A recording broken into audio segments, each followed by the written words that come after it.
Cette fois, on voit mal ce qui pourrait sauver Michael Jackson, recherché par toutes les polices de Californie et inculpé pour abus sexuels sur mineurs. Il risque jusqu'à 8 ans de prison. Le chanteur qui serait à Las Vegas fait savoir via ses avocats qu'il ne ferait jamais de mal à un enfant et parle d'allégations injurieuses et infondées. Il nie tout en bloc et il dit retourner en Californie sans délai. Cette fois, la justice ne se contentera pas d'un accord pécunier à l'amiable. La police appelle d'éventuelles victimes de Michael Jackson à se faire connaître. Dîner en grande pompe en ce moment pour George Bush à Buckingham Palace, accompagné de la reine et suivi du prince Philippe pour ce banquet officiel, point fort de sa visite d'État de 3 jours en Grande-Bretagne.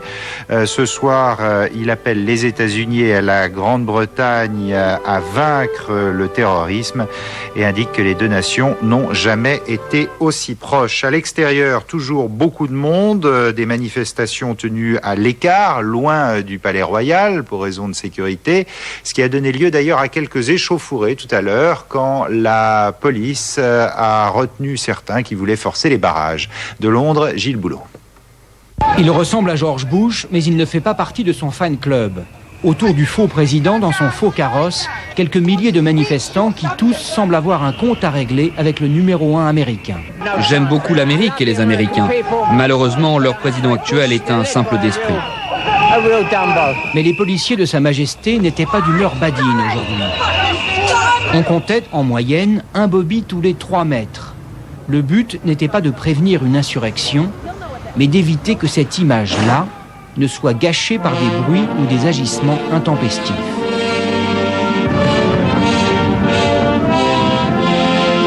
Après un freinage majestueux sur le gravillon de Buckingham, ouvrant la porte épaisse de 30 cm de sa Cadillac blindée, George Bush a passé l'une des journées les plus délicieuses de sa carrière. Il a même réussi à faire sourire la reine grâce à une blague qui reste pour l'instant un secret d'État.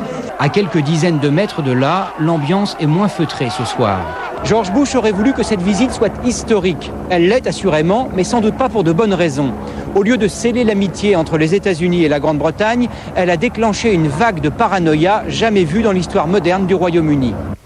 Cette dernière minute, le Hamas et le djihad islamique, les deux principales factions palestiniennes radicales, acceptent ce soir de se retrouver au Caire au début du mois de décembre pour discuter d'une trêve avec Israël. C'est ce que révèle à l'instant une dépêche de l'agence Reuters. L'actualité en France, la bataille parlementaire ne fait que commencer autour du RMA, le projet de loi de François Fillon de revenu minimum d'activité, présenté par le ministre du Travail comme une passerelle entre le RMI et un emploi ordinaire. Pascal Vinquel.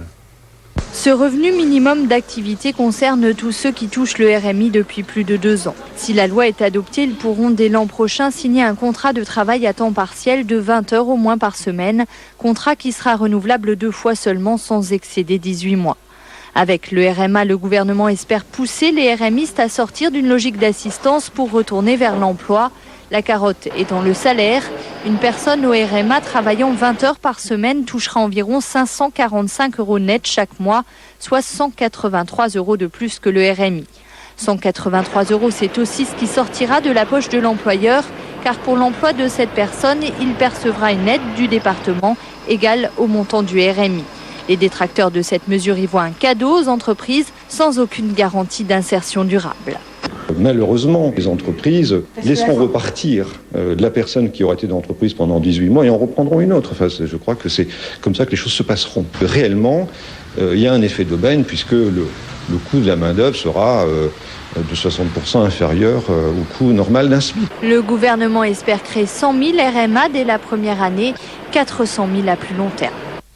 Vent de fronde des étudiants contre la réforme destinée à harmoniser les diplômes européens et le projet du gouvernement de donner plus d'autonomie aux universités. Les assemblées générales se sont multipliées pour voter la grève aujourd'hui à Caen, Grenoble 3, Nantes ou encore Rennes, Versailles, Nancy ce soir. Le ministre de l'Éducation, Luc Ferry, dément ce qu'il appelle des rumeurs propagées auprès des étudiants et assure que les diplômes resteront plus que jamais nationaux.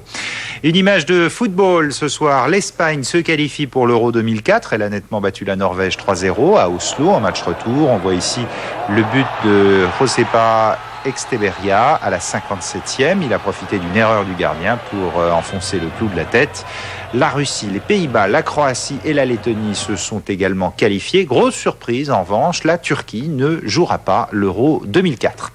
On termine en faisant un crochet par Thionville, la ville de Moselle, qui s'illumine avec le coup d'envoi de la 6e édition de Thionville Lumière, un concours des plus belles illuminations de Noël et de l'éclairage public.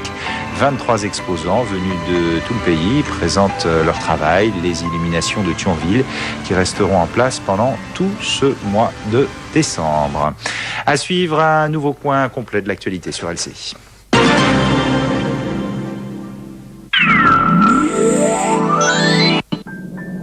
Vous devez absolument voir ça. Ce n'est qu'un enfant. L'Homo habilis a été le premier à utiliser des outils. C'est un accord en sol. Il apprend, il assimile, il devient de plus en plus intelligent. Le meilleur joueur n'est pas celui qui marque, c'est celui qui fait gagner son équipe. L'homme a toujours regardé les étoiles. Observe le ciel et tu comprendras comment tout a commencé. Collecter des données est le premier pas vers la sagesse. Les partager, c'est créer une communauté. La théorie du chaos. Tout est dans le minutage des scènes. La poésie. L'aéronautique. La plomberie. Tout ce qu'il apprend, nous l'apprenons aussi. Tout ce qu'il sait, nous en bénéficions. Plus vite, mieux, moins cher. Dis ce que tu penses. Ne recule jamais. Comment s'appelle-t-il? Son nom est Linux.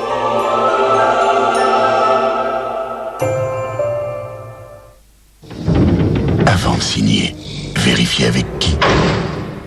Par Minitel 3617 Vérif pour une meilleure information sur les entreprises.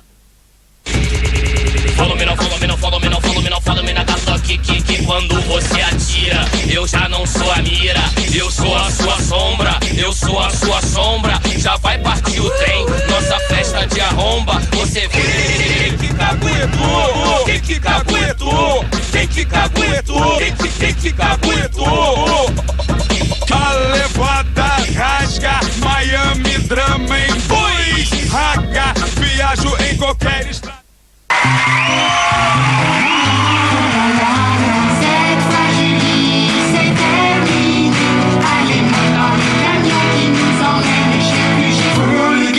Come on, yeah, man.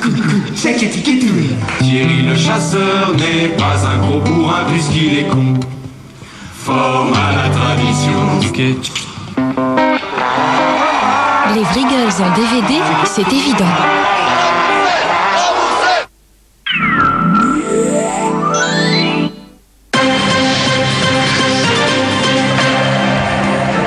Michael Jackson risque la prison. Il est de nouveau accusé d'attouchement sexuel sur un adolescent. Un mandat d'arrêt a été lancé contre lui depuis Las Vegas. Le chanteur nie tout en bloc. Dîner de gala pour George Bush à Buckingham Palace. Le président américain qui a de nouveau défendu la guerre en Irak et remercié Tony Blair pour son soutien, alors que dehors des centaines de manifestants lui criaient leur hostilité. La grève fait tache d'huile dans les universités françaises. Les étudiants rejettent les réformes de Luc Ferry, à savoir le projet de loi sur l'autonomie des établissements et l'harmonisation européenne des diplômes. 7 universités touchées ce soir par la grève. Bonsoir. Michael Jackson a ordre de se rendre à la police. Un mandat d'arrêt a été lancé contre lui et une caution de 3 millions de dollars a déjà été fixée. Le plus célèbre chanteur du monde serait de nouveau impliqué dans une affaire d'abus sexuel sur un adolescent. Depuis Las Vegas, il nie et parle d'accusations injurieuses, mais cette fois, c'est sûr, Bambi risque gros, Estelle Youssoufa. Le procureur de Santa Barbara en est convaincu, Michael Jackson peut tomber. Même s'il ne donne aucun élément sur les résultats de la fouille du domaine de Neverland, le procureur croit son dossier solide, suffisant pour affronter l'armée d'avocats de la défense. Certains ont dit que cette affaire avait un goût de déjà-vu, que c'était le coup d'une famille qui voulait obtenir de l'argent de la star, mais c'est un dossier différent du précédent. Contrairement au scandale de 93, la victime est cette fois prête à témoigner et il n'y aura pas de procès parallèle au civil pour obtenir de faramineux dommages et intérêts. La star pourrait goûter à la prison. Il risque au minimum 3 ans, au pire 8 ans, mais comme il s'agit d'accusations d'abus répétés, en cas de condamnation, le juge dispose d'un pouvoir discrétionnaire permettant de cumuler les peines. Avant de fixer une quelconque date pour le procès, le roi de la pop doit se rendre de lui-même aux mains de la justice américaine. Sa caution est fixée à 3 millions de dollars et pour éviter toute fuite du territoire, il devra rendre son passeport. Et la police a appelé les autres victimes éventuelles de Michael Jackson à se faire connaître. George Bush dîne à la table de la reine Elisabeth. C'est le clou des cérémonies liées à la visite du président américain au Royaume-Uni. Le banquet a commencé par le traditionnel échange de toasts et la reine a salué l'amitié entre les États-Unis et le Royaume-Uni avant de rappeler le combat pour la liberté et la démocratie mené par les soldats des deux pays, en Irak et en Afghanistan. Un peu plus tôt, c'est un George Bush qui soulignait l'indéfectible alliance entre les deux nations et son amitié pour le Premier ministre Tony Blair. C'était à Whitehall, le siège des ministères britanniques. Écoutez-le. Il y a tellement de bonnes choses qui sont venues de l'alliance entre nos deux pays. Il y a tant qui dépend de cette alliance au fur et à mesure que nous avançons. Les États-Unis ont toujours trouvé des partenaires très forts à Londres. Des gens qui portent un bon jugement, qui peuvent parler librement, qui ont une véritable force pour résister en temps de crise. Et j'ai retrouvé toutes ces qualités chez votre Premier ministre, que je respecte et que je remercie très profondément.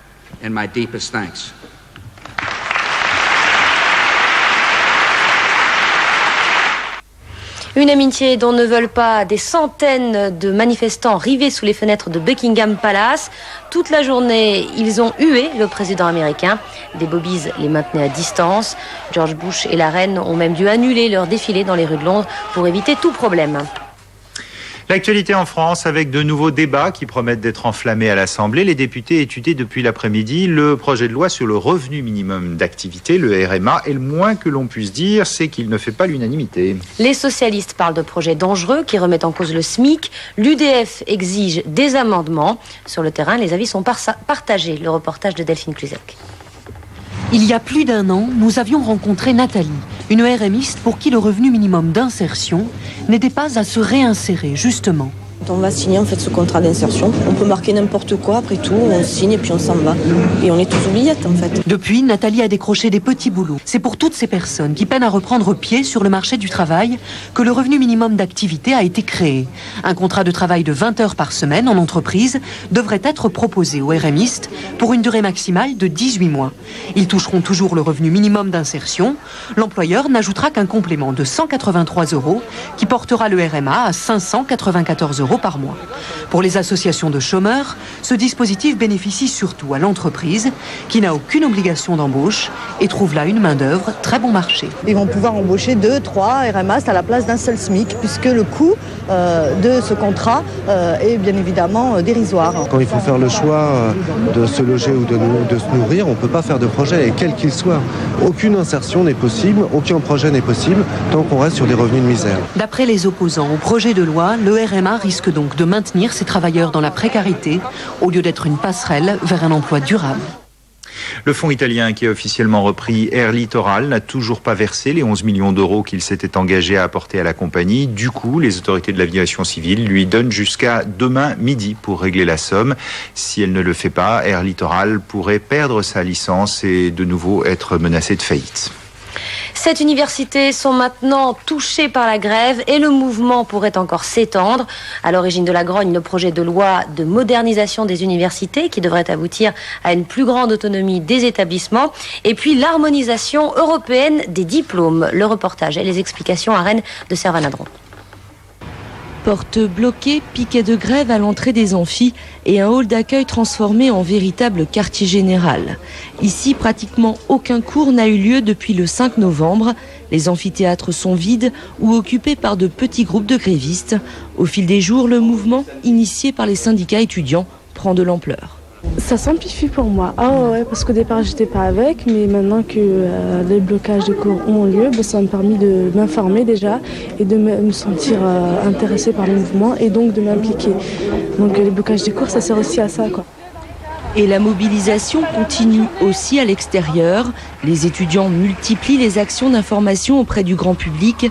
Au centre de leurs préoccupations, la mise en place de l'harmonisation européenne des diplômes et le projet d'autonomie des universités. Il faut qu'on explique qu'on est contre la privatisation des universités, contre la hausse des droits d'inscription et tout ça.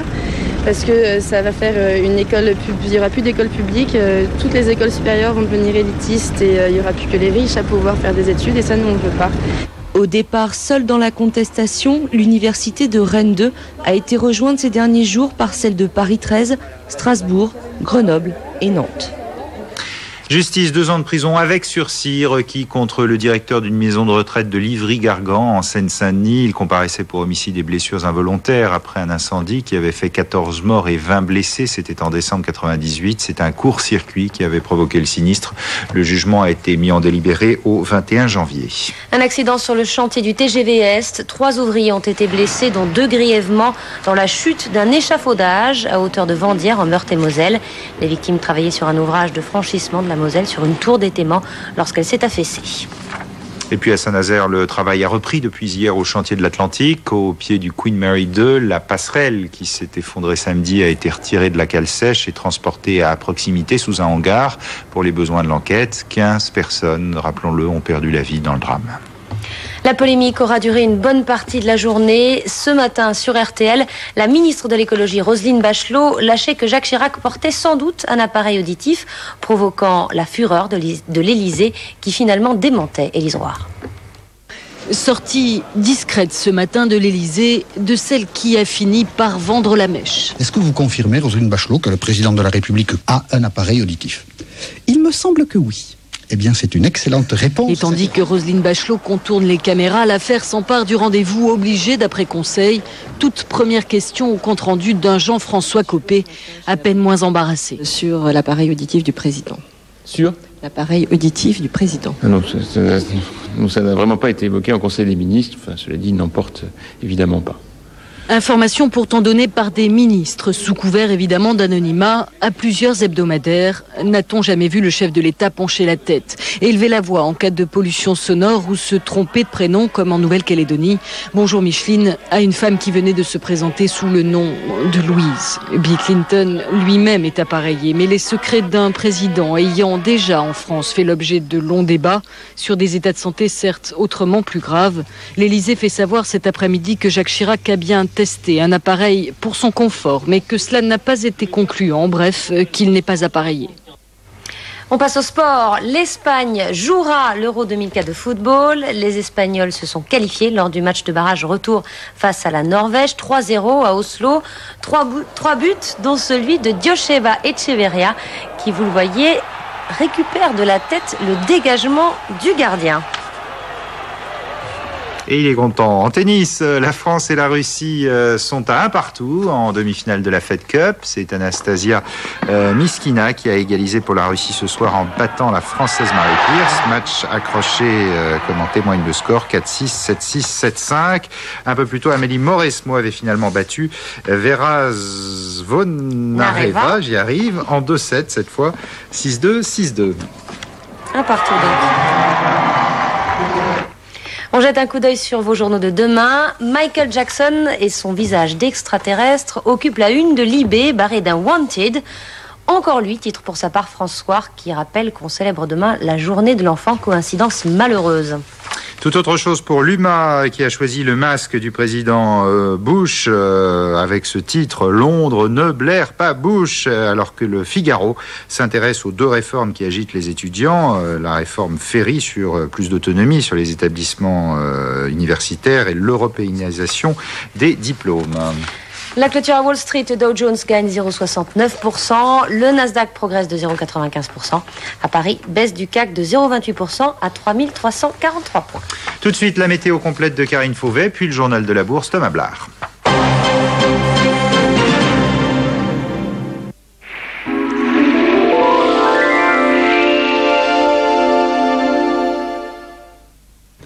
Demain, profitez-en, l'ensoleillement va s'élargir sur un grand nombre de régions. L'anticyclone qui trône actuellement sur le pays va favoriser la présence du soleil. Il fera défaut uniquement sur l'extrême nord-ouest. Demain matin, les nuages sillonneront encore largement le ciel des régions en bordure de Manche et au nord de la Seine. Dans l'après-midi, la grisaille se disloquera, laissant échapper de maigres éclaircies en Normandie, en Picardie, sur le bassin parisien, le Nord-Pas-de-Calais et les Ardennes. Ailleurs, l'ensoleillement sera à son maximum du sud-ouest à l'Auvergne, du Poitou-Charentes à la région Auvergne-Rhône-Alpes. Petite faiblesse du soleil sur le Languedoc-Roussillon avec des nuages remontant de Méditerranée. Un léger voile atténuera la luminosité sur le sud-est et la Corse. On regarde les températures de demain matin, à la hausse dans le sud, à la baisse au nord. Cela vous donne 1 degré à Grenoble, 2 à Strasbourg, 6 à Nîmes, 8 à Paris, 12 à Nice et Ajaccio. Demain après-midi, les températures se stabilisent. Elles s'échelonneront entre 10 à Lille et 21 en Corse en passant par 12 à Paris. L'anticyclone risque de nous accorder un sursis de beau temps pour vendredi. La pluie tentera en vain de balayer le pays bloqué sur la Bretagne. Elle fera du surplace. Vendredi, la pluie sera bretonne. Quelques gouttes aussi sur le Cotentin. Des nuages sur les côtes picardes, des remontées nuageuses sur le Languedoc. Ailleurs, le soleil gardera la main.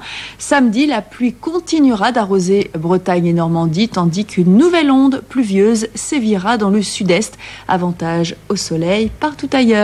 La dégradation attendue est annoncée pour dimanche. L'anticyclone devrait lâcher son emprise sur la France.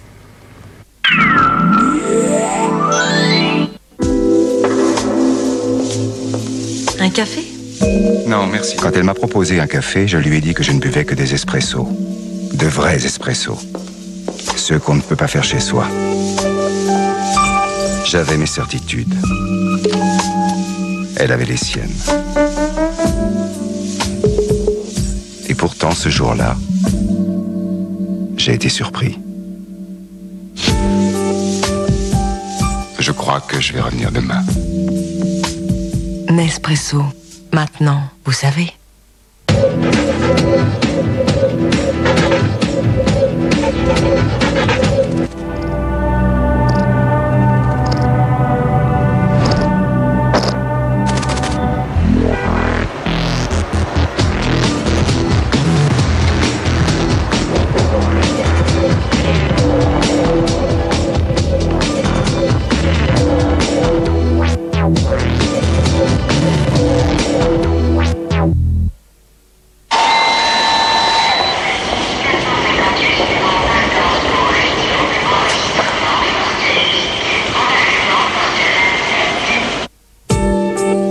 Je lui avais fait découvrir Nespresso. Je lui ai réservé une nouvelle surprise. Qu'est-ce que c'est? Un rêve. Cappuccino de Nespresso. Maintenant, vous savez. Qu'est-ce qu'on se fait chier? Ouais. Je reprends au couplet d'avant. Qu'est-ce qu'on fait chier? Et oui, c'est le nouvel album des Têtes Raides. Qu'est-ce qu'on se fait chier?